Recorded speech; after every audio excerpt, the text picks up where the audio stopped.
Bir күні әлеуметтік желіні қарап жатқанда маған бір хабарлама келеді. Хабарламада бүгін әйгілі музыкант, әнші Дархан Жүз көлік апатынан қаза тапты делінген.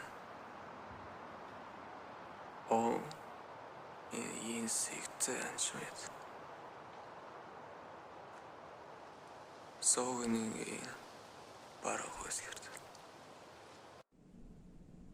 Әлем сырт үстірге боялып, бетімнен бір жоғаты күлкі кетті. Ұзақ уақыт өзіме орын таба алмай, не істерімді білмедім. Арада бір жыл өтті. Жағдайым оттан да нашарланып, қызым тастап, достарым ауыстап, отбасыммен түсінбеушіліктер көбейді. Ойларым мені іштей жей бастады.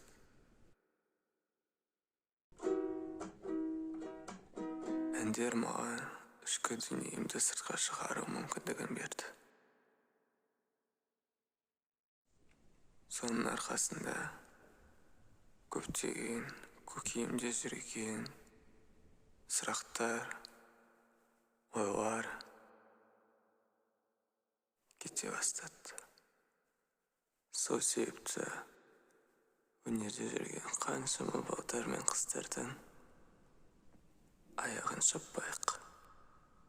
Олар жай ғана бақытты болғандарын қалайды. Talking